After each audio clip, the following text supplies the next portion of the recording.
Roger Stone here. Your dollars are losing ground, but gold isn't. American Sovereign Bullion helps you protect your wealth through real, tangible assets. Through their nationwide wholesaler network, you get some of the best pricing on gold and silver delivered straight to your door. Since 1912, the U.S. dollar has lost 97% of its purchasing power. Meanwhile, gold continues to prove its strength. So call 844-272-2428. That's 844-272-2428. Or visit dyingdollar.com to request your free gold and silver guide. That's dyingdollar.com.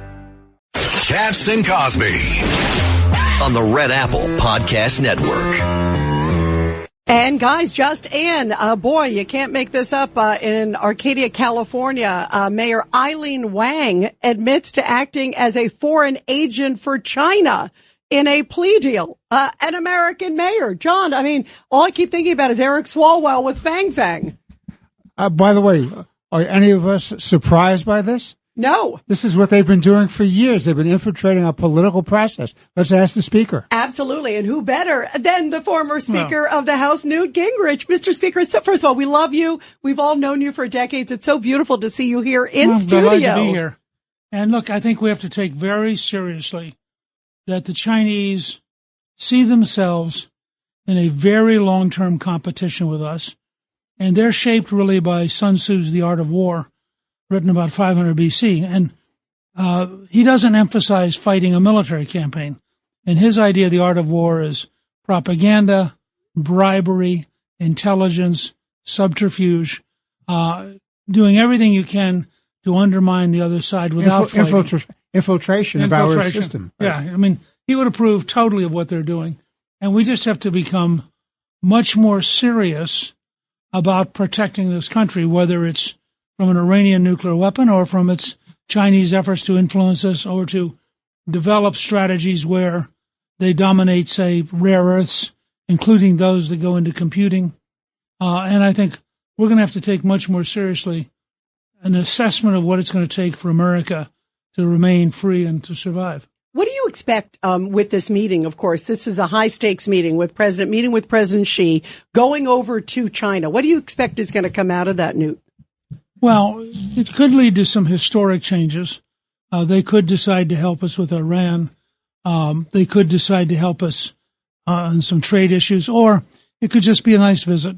And I don't think we're going to know until it's done which it is that's going to happen. Because I think Xi himself, they just sentenced 2 of their defense ministers to a death penalty. I mean, there's a lot of turmoil going on. And I think Xi is, much like Putin, I think Xi's in a much more endangered situation. There's a report right now that just came in a few minutes ago that supposedly Putin is in China. And I don't know if he's going to wait for Trump to get there or whatever. Have you heard anything? I have not heard anything. That would be fascinating. That would be wild, John. wouldn't it? Yeah, boy. I mean, can you imagine? Wouldn't you love to be a fly on the wall on that one, Newt Gingrich? Yeah. My goodness. That'd be wild. And you don't know to what extent Putin and Xi are plotting together on how to deal with the Americans. I'm sure they are. Yeah, I'm sure they are. But there's a lot. This is a 5-dimensional chess game. Yep. Not a 3-dimensional. I mean, I think we have to. I wrote a piece recently suggesting that the contest is between what Thomas Jefferson called the Empire of Liberty, which is the American commitment to freedom, and a coalition of tyrannies, which includes North Korea, Iran, China, and Russia. And you have to see them as being teams. I mean, their team is clearly against us, and they want to prop each other up if they can. Yeah, well, that's the issue, too. And remember, too, one of the Chinese ships was found, remember, early on in the blockade, and it had nefarious weaponry that was headed. Right. And there's reports that China's been saying, just ignore those sanctions against Iran, that they're putting the word out. They're very strongly saying no Chinese company can accept a unilateral boycott or a unilateral blockade. And now the problem they have is if the U.S. Navy's there doing it, I don't think the Chinese have the reach to contest it. What do you think is going to happen, Newt Gingrich, with the with Iran now. The language today that we heard from President Trump, you could tell he's very disappointed with what Iran came back with. They said it's totally unacceptable. He seems to be signaling that some military action of some sort is going to be necessary. He said, I will be doing a service to the world. I give him so much credit for the courage of going in, as you know better than anybody, Mr. Speaker. I mean, how many presidents have talked about it, but never had the courage to do it? So I give him a lot of courage for doing what he's doing.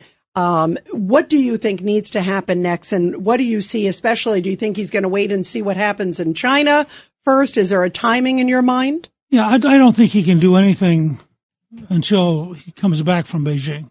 I think that they'll be, frankly, too chaotic. And then he's got to make a decision. I think what he has done is he's tried to prove to the world, look, I keep trying to negotiate with these guys, and they're not going to negotiate. And then I think he's got to demand that the Department of War and the CIA develop a strategy to break the government and to replace the regime. Judge Weinberg. It seems to me you're absolutely right, Mr. Speaker. There has to be regime change, because otherwise they're just buying time and they're waiting for a change of administrations to go back to the bad old days of Obama and Kerry. Now, one more question, too. Is Israel and Trump on two different wavelengths temporarily on this whole China-Iran deal? You just your opinion. I think they may be a little bit on different wavelengths. I think Netanyahu would be more aggressive. But I think, we're in a different place than Israel. We have an election in 6 months. Not just that, but we are a global power. We have considerations in, 120 or 150 countries. And I think that's just a reality. And Mr. Speaker, what do you think too about what Trump was saying about the gas tax? We're getting rid of the federal gas tax. That's an interesting. Well, look, I think doing a couple steps like that, and frankly, that puts pressure on states to also have a gas tax holiday. And I think it won't solve the problem, but it will make it a little bit less painful. And I think Trump's got to find a way to buy time until his program can work in the Middle East. Yes, I mean, by the 4th of July, we're looking to bring the price of gasoline back down again. And with Powell gone May 15th, unless he's going to interfere in the system, and we bring interest rates down by September, and we bring gasoline prices down, jet fuel down, and I think the American people will realize that it was worth doing what we're doing. What do you think, Mr. Speaker?